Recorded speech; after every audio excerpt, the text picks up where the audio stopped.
গৌরী ভাইয়ার আইপিএস হওয়ার স্বপ্ন সফল হয়নি। প্রত্যন্ত গ্রাম থেকে উঠে সেই স্বপ্ন সফল করেছিল মনোজ।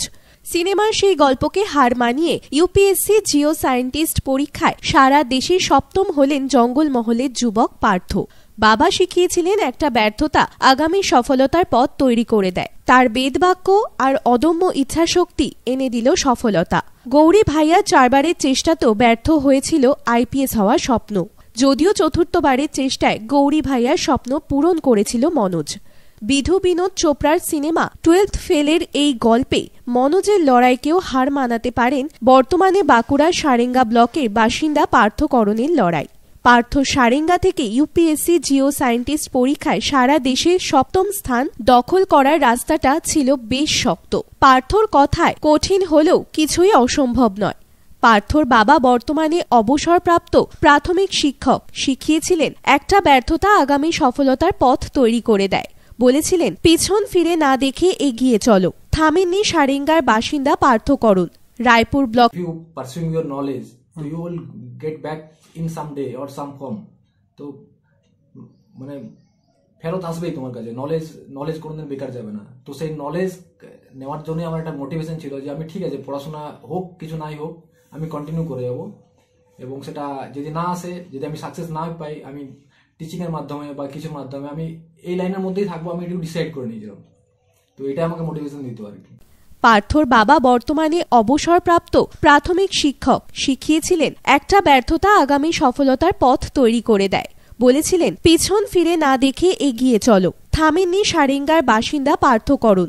রায়পুর ব্লকের মারোশোল গ্রামে প্রাথমিকের পাঠ চুকিয়ে তিনি চলে এসেছিলেন সারেঙ্গায়। সারেঙ্গা মহাতাজি স্মৃতি বিদ্যাপীঠ থেকে উচ্চ মাধ্যমিক পাশ করার পর উচ্চশিক্ষার জন্য পাড়ি দেন কলকাতার স্কটিশ চার্চ কলেজে। সেখানে পদার্থবিদ্যা নিয়ে স্নাতক হন। এরপর আইআইটি জ্যাম পরীক্ষা দিয়ে গুয়াহাটি আইআইটি থেকে স্নাতকোত্তর করে পিএইচডি করার জন্য পাড়ি দেন দিল্লি। এরপরেই বদলে যায় তার জীবনের লক্ষ্য। ইউপিএসসি ক্র্যাক করার ভাবনা মাথায় চেপে বসে পার্থ করণের। ব্যাস শুরু হয় হার না মানা লড়াই। পরপর 4 বছর আইএএস আইপিএস হওয়ার চেষ্টা চালিয়েও ব্যর্থ হন তিনি, কিন্তু হাল ছাড়েননি পার্থ। এরপর ইউপিএসসি জিও সায়েন্টিস্ট পরীক্ষার জন্য শুরু হয় প্রস্তুতি। প্রথমবার 2022 সালে সেখানেও ব্যর্থতা আসে। ফের 12th ফেল সিনেমার মতো রিস্টার্ট বলে শুরু করে শেষ পর্যন্ত ইউপিএসসি 2023 পরীক্ষায় আসে সাফল্য। বাংলা মাধ্যমে পড়াশোনা করা পার্থর প্রিলিমস, মেন ও ইন্টারভিউ 3 ধাপ ডিঙিয়ে পার্থ করণ জানতে পারেন তিনি ওই পরীক্ষায় সারা দেশের সপ্তম স্থানাধিকারী। শুধু নিজের দায়িত্ব পালনই নয়, আগামীতে যাদের লক্ষ্য ইউপিএসসি তাদের পাশে দাঁড়াতে চান পার্থ। পার্থর এই ছেলেটার আইএস হওয়ার ইচ্ছে, সে থাকতো চম্বলের মতো একটা জায়গায়। তার মনের ইচ্ছাটা ছিল সে আইএস হবে। তারপর দিল্লি পাড়ি দিল এবং স্ট্রাগল করে সে সফল হলো। এই যে গল্পটা, এই গল্পের সাথে সিনেমার যে গল্প, সেই গল্পের সাথে আপনার এই লড়াইয়ের কি কোথাও মিল আছে? হ্যাঁ, আমি গল্পটা শুনেছি। আমার অনেক বন্ধু এই গল্পটার সাথে আমাকে রিলেট করেছে। তো আমার সিনেমাটা দেখা হয়নি, আমি স্টোরিটা শুনেছি। তো হ্যাঁ, এখনকার দিনে মানে ইনফরমেশনের যুগে, আগেকার দিনে যেমন সবাইকে দিল্লি যেত আইএস কোচিং নেওয়ার জন্য বা কোনো কিছু কম্পিটিশন পরীক্ষার জন্য কোনোটা সিটিতে যেত, কিন্তু এখনকার দিনে সেই গ্যাপটা নেই। এখন আপনি অনলাইনে সমস্ত কিছু ম্যাটেরিয়াল পাবেন, সমস্ত কিছু ইনফরমেশন পাবেন। জাস্ট আপনাকে যে ঠিকঠাক ইউটিলাইজ করতে হবে। তার মানে লক্ষ্য যদি স্থির থাকে, লক্ষ্য যদি স্থির থাকে, আপনি যদি ডিটারমিনেশন থাকেন, পরিশ্রম করতে হবে। আপনি যতই ট্যালেন্টেড হন, যতই ট্যালেন্টেড বুদ্ধি থাকুক, যতই থাকুক, উইদাউট পরিশ্রম ডিসিপ্লিন ছাড়া কোনো সাকসেস পাওয়া সম্ভব না। তো পরিশ্রম করতে হবে, প্লাস লক্ষ্যও ঠিক রাখতে হবে। এমন না ভুল জিনিস করলেও রেজাল্টও ভুল আসবে। তাহলে দুটো জিনিসই যখন ঠিক হবে, যেহেতু এখন কম্পিটিশন দিন দিন হিউজ হয়ে যাচ্ছে, কম্পিটিশন মানে কত পার্সেন্ট হারে, আর তার সঙ্গে মানে আনএমপ্লয়মেন্টেও একটা ফ্যাক্টর বটে। তো তার মানে ওই সিনেমা কোথাও যারা রুরাল এরিয়াতে সে যে সকল ছেলেমেয়েরা, তাদেরকে ইন্সপায়ার করবে। হ্যাঁ, ইন্সপায়ার অবশ্যই করবে, কিন্তু শুধুমাত্র হাইফাই আইএস এর পোস্ট এইসব দেখে চয়েস করা উচিত না। তুমি নিজেকে ইমপ্রুভ করো।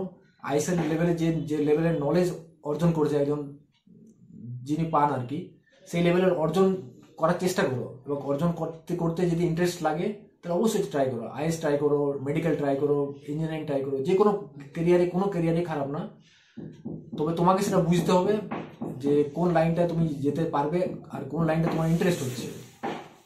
বাংলা মাধ্যমে পড়াশোনা করা পার্থর প্রিলিমস, মেন ও ইন্টারভিউ 3 ধাপ ডিঙিয়ে পার্থকরণ জানতে পারেন তিনি ওই পরীক্ষায় সারা দেশের 7ম স্থানাধিকারী। শুধু নিজের দায়িত্ব পালনই নয়, আগামীতে যাদের লক্ষ্য ইউপিএসসি তাদের পাশে দাঁড়াতে চান পার্থ। পার্থর এই সাফল্যে গর্বিত তার পরিবার, স্কুল, এমনকি গোটা সারেঙ্গা গ্রাম। সাফল্যের খবর ছড়িয়ে পড়তেই তাকে ছেলের এই সাফল্য কতটা খুশি আপনি? আমি বহুতই খুশি, কারণ ও যে লক্ষ্য নিয়ে গিয়েছিল সেটা ও সাকসেস পেয়েছে, এই জন্য খুব আমি আনন্দিত এবং আমার সময় পরিবার আনন্দিত। ছেলে এই জায়গায় পৌঁছাবে, এটা প্রথম যখন পড়াশোনা শিখেছে তখন কি আপনার কথা মনে হয়েছিল?